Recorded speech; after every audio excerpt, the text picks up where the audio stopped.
David Boyle and I'm quitting alcohol. So my mum is here visiting. I sent her a message on Tuesday saying it's my son's last soccer game on Saturday and I've never seen her move so quick.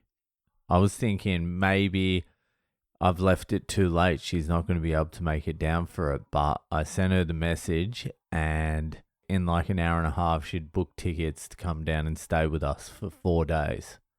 So she's here for 4 days. And then on top of that excitement, my brother gets here on Saturday morning to stay for a couple of nights. So the whole family is together. What a celebration of riches. So yesterday I did the same thing with my pay as I've done just about every week since I started working. Not every single week, but fucking quite a lot of them. I put my entire pay on, I put it on Cypher this week. It's either Iron or Cypher at the moment. And because I can't stay up late and wait for the fucking US market to open, I just bought it at whatever fucking price it was. And it went down like 7% immediately. But that's the price you pay for having a job. So another week goes by and the debt that I owe is not getting paid off. It's actually not too bad though. I've paid down one of the credit cards, which was $7,000. That's gone. Then I've also paid back 40% of the money I borrowed months ago from a friend to put on Iron. But the other credit cards, they are still humming. But luckily, it's not too bad because what happened was we were able to do a credit transfer and it went from paying 25% interest every month to paying zero. Zero for the next 2 years, which is pretty handy. So really, if I didn't want to get the fuck out of Australia, I would just ride those credit cards paying the absolute minimum. But the problem is I don't want to have to come up with like $2,000, $2,500 every single month just to pay the debt when I'm somewhere else. You understand?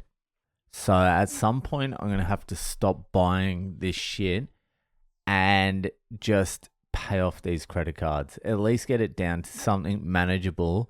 So when the time comes to leave Australia, can just pay it off immediately. But I just feel in my bones, this is like an opportunity that I'm not going to get again anytime in the near future. So even though both of us are working, we're still broke every single week because I keep investing. I don't even know what I'm doing anymore, to be honest with you. I just get up, I go to work, I work my fucking ass off, especially the last 2 days. Jesus Christ. And up in the EWP, like fucking 15 meters in the air, just fucking in the sun, just getting scorched. I've got zinc oxide sunscreen. I've got every bit of fucking protection you can wear and still just getting absolutely nailed. So I'm so disorientated by the time I finish work. I don't even know what's going on. I come, I do the podcast, spend time with my kids, train my son kickboxing, which I've been doing every fucking night. But there's no real game plan. I just have like this sort of like vague idea that if I keep putting money into these things, when it rips, it's going to rip fucking hard. And I just want as much money in there as I can possibly get in there now while I can, because I think these things are like massively, massively undervalued. But aside from that vague idea, there's no fucking plan. It's just perpetual motion at the moment. Inertia, just fucking unrelenting movement without being knocked off the path. And I don't even know what the path is. I was looking at the cunts on site today and there was like a steel fixer. He was tying some steel and I look over to the side and there's a guy banging a hammer on some fucking form work, and then there's the waterproofers going up and down on the fucking EWP, and then there was an electrician rewiring something, and I'm just looking at these cunts, and I'm just like, we're just kids just fucking playing with tools and fucking building shit randomly. Like it's just a distraction. Like it really is pointless. I don't know why we're just banging away at shit. And I was like, if any of these cunts just sat down or had some time to themselves just to think for a little while without working, I reckon they'd go mental. I reckon most of the cunts at work, if they weren't working, would be destructive, like very destructive. So work and jobs is almost like a crime prevention.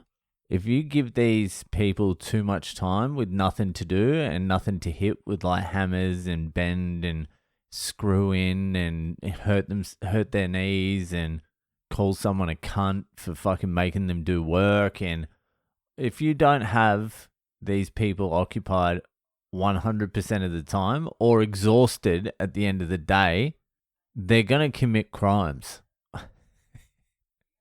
I was looking at them. I'm like, everyone here's a criminal. If they weren't employed and busy, they would be in jail, all of them, me included.